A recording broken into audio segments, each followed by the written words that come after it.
अब अगली खबर का हम रुख कर रहे हैं, क्योंकि इस खबर पर जैसे ही और अपडेट आएगा हम आपको बताएंगे। इधर ऑपरेशन सिंदूर को 1 महीना 5 दिन हो गए हैं, लेकिन हमारे देश का सरकारी तंत्र अभी तक ये नहीं सीख पाया कि देश के जवानों का सम्मान कैसे करना है। सीमा पर जो जवान एक ढाल की तरह खड़े रहकर पाकिस्तानी गोलियों का जवाब देते रहे, उनके लिए हमारे रेलवे विभाग ने ऐसी खटारा ट्रेन का इंतजाम किया जिसमें शायद जानवरों को भी नहीं ले जाया। 3 जुलाई से अमरनाथ यात्रा शुरू होनी है, इसीलिए तीर्थ यात्रियों की सुरक्षा के लिए बड़ी संख्या में बीएसएफ और अन्य सुरक्षा बलों की तैनाती की जानी है।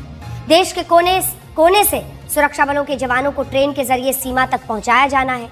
इसी कड़ी में त्रिपुरा के उदयपुर से बॉर्डर सिक्योरिटी फोर्स की एक टीम को, बीएसएफ की टीम को अमरनाथ यात्रियों की सुरक्षा के लिए ट्रेन से जम्मू भेजा जाना था। लेकिन हमारे रेलवे विभाग ने इन जवानों के लिए जिस ट्रेन का इंतजाम किया था वो किसी कूड़ेदान की तरह दिख रही है। ये तस्वीरें देखिए, ऐसी सीटें जिन पर गद्दियां भी नहीं लगी। ये तस्वीरें देखिए और सोचिए कि हाईटेक ट्रेन चलाने का दावा करने वाली भारतीय रेलवे ने हमारे देश के जवानों के लिए किस तरह की ट्रेन दी। ट्रेन की बोगियों में कूड़ा कचरा पड़ा है। ऐसा लग रहा है कि इन बोगियों का इस्तेमाल कूड़ेदान की तरह किया जा रहा था। इन बोगियों को जो छत है उनकी, उसमें बड़े बड़े छेद हैं, आप आवाजें भी सुन रहे हैं। कई जगहों पर छत ज्यादा टूटी हुई है, उसको कूड़े कचरे वाले पॉलिथीन से भरा गया है। ट्रेन की खिड़कियां टूटी हुई हैं, दरवाजों के हाल भी खराब है, दरवाजे कभी भी गिरने की स्थिति में दिखाई दे रहे हैं। बहुत बुरा हाल है, उन पर कोई नहीं बैठ सकता, ऐसी स्थिति साफ दिख रही है। ये देखिए आप हाल, टॉयलेट्स का हाल तो आपको क्या ही पता। पाइप टूटे हुए, पूरा केबिन गंदा, छत टूटी हुई, सीटें उड़ी हुई, मतलब आप कल्पना नहीं कर सकते। गद्दियां लगी ही नहीं है इन सीटों पर। कागजों में भारतीय रेलवे ने बीएसएफ के जवानों के लिए 5 एसी कोच, 16 स्लीपर कोच और 4 जनरल डिब्बे मुहैया करवाए। हमने जो तस्वीरें आपको दिखाई हैं उसे देखकर क्या आपको लगता है कि जो कागजों में था वही धरातल पर मौजूद था? ये तस्वीरें देखने के बाद रेलवे के अधिकारियों को शर्म आनी चाहिए। जो जवान भारत के लोगों के लिए सीमा पर अपनी जान देने को तैयार हो जाते हैं, उनको रेलवे के अधिकारियों ने क्या सोचकर इतनी खटारा ट्रेन दी थी?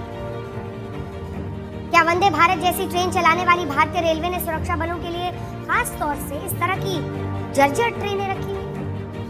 क्या रेलवे के ये अधिकारी जवानों को इंसान नहीं समझते? हम आज भारतीय रेलवे के अधिकारियों से पूछना चाहते हैं कि क्या वो लोग अपने परिवार के साथ इस ट्रेन में यात्रा कर सकते हैं? बीएसएफ के लिए खटारा ट्रेन भेजने वाले अधिकारियों की मानसिकता भी सवालों के घेरे में। जब उन्हें पता था कि देश के जवानों को सीमा पर भेजा जाना है तो उन्होंने इस ट्रेन को किस मानसिकता से चुना? क्या वो जवानों को टॉर्चर करना चाहते थे? हालांकि बीएसएफ के जवानों को इस ट्रेन से जम्मू नहीं भेजा गया है। ऐसा इसलिए हुआ क्योंकि बीएसएफ के अधिकारियों ने इस ट्रेन का मुआयना किया और फिर बीएसएफ के अधिकारियों ने ही ट्रेन को रिजेक्ट कर दिया। बीएसएफ के अधिकारियों ने रेलवे विभाग से इस ट्रेन को बदलने की अपील की, जिसके बाद दूसरी ट्रेन से जवानों को जम्मू के लिए रवाना किया। आज उसके बाद से रेलवे मंत्रालय ने उन अधिकारियों के खिलाफ कार्रवाई भी की जिन्होंने ये ट्रेन तय किया था रेलवे के लिए, उन बीएसएफ के जवानों के लिए। लेकिन आज रेलवे के अधिकारियों की दोहरी मानसिकता पर सवाल उठाना जरूरी है। भारतीय रेलवे ने सेलिब्रिटीज के लिए हाईटेक ट्रेन का इंतजाम किया, देश की सुरक्षा करने वाले जवानों के लिए किस मानसिकता से ये कचरा ट्रेन दे दिया? आपको याद होगा कि 8 मई की रात को पाकिस्तान ने ड्रोन और मिसाइलों से हमले किए थे। उसी रात हिमाचल प्रदेश के धर्मशाला में आईपीएल का एक मैच चल रहा था। पाकिस्तान के हमले के बाद इस मैच को रद्द करके स्टेडियम में ब्लैकआउट कर दिया गया था। युद्ध जैसे हालात बनने की वजह से खिलाड़ियों को वहां से निकालना जरूरी था, इसीलिए उन्हें पठानकोट से स्पेशल वंदे भारत ट्रेन से दिल्ली लाया गया। रेलवे ने बाकायदा इसके खास इंतजाम किए थे और अच्छी बात है, ये इंतजाम होना भी चाहिए। कई सरकारी जो एक्स अकाउंट्स है उनसे ये पोस्ट भी डाला गया और जनता ने भी खूब वाहवाही की और वाहवाही बटोरी भी गई और ये अच्छा है, हम इसे गलत नहीं ठहरा रहे। ये ऐसा इंतजाम हमें देना था, हमारे देश के मान की भी बात थी। इंटरनेशनल खिलाड़ी थे, हमारे अपने खिलाड़ी थे, वही खिलाड़ी जो भारत का सिर गर्व से ऊंचा करते हैं। लेकिन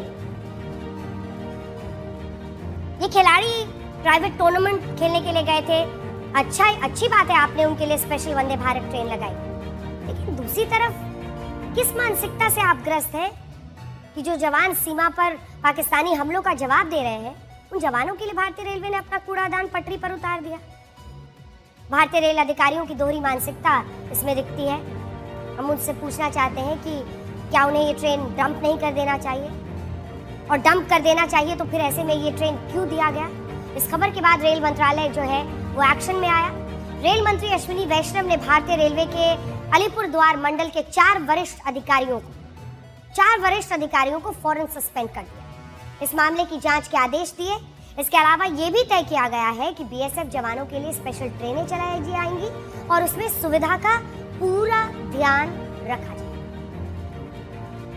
तो ऑलरेडी एक्शन कल ही लिया जा चुका था। वो ट्रेन की रेक कल ही रिप्लेस कर दी गई थी और जो 4 अधिकारी इसके लिए जिम्मेदार थे उनको सस्पेंड भी कर दिया गया था। आज हम देश के रेल मंत्री अश्विनी वैष्णव से भी कुछ कहना चाहते हैं। माननीय रेल मंत्री जी, ये बहुत अच्छी बात है कि हम भारतीय रेल के विकास पर ध्यान दे रहे हैं। देश की ट्रेनों को आधुनिक बनाया जा रहा है। आप हमें भारतीय रेल की नई नई उपलब्धियों की जानकारी भी समय समय पर अपने सरकारी और सोशल मीडिया माध्यमों से देते हैं।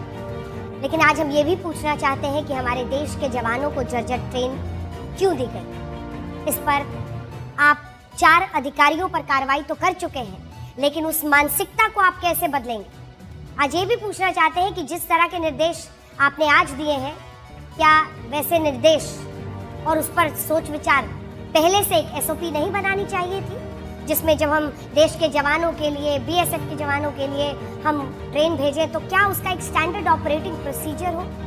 ये ज़रूरी है कि हम देश की सुरक्षा में लगे जवानों का सम्मान करें, ना कि उन्हें किसी कचरा भरने वाली ट्रेन में सफ़र करने के लिए मजबूर करें। वो तो बीएसएफ के अधिकारियों ने रिजेक्ट किया, वरना अगर वो मजबूरी में स्टैंड नहीं लेते तो सोचिए, ये भी सोचना चाहिए कि आखिर इस तरह की जो खटारा ट्रेन है वो रेलवे ट्रैक पर चल क्यों रही है। इन ट्रेनों को तो पूरी तरह से नष्ट होना चाहिए। ऐसी ट्रेनें और बोगियां हादसे का कारण बन सकती हैं।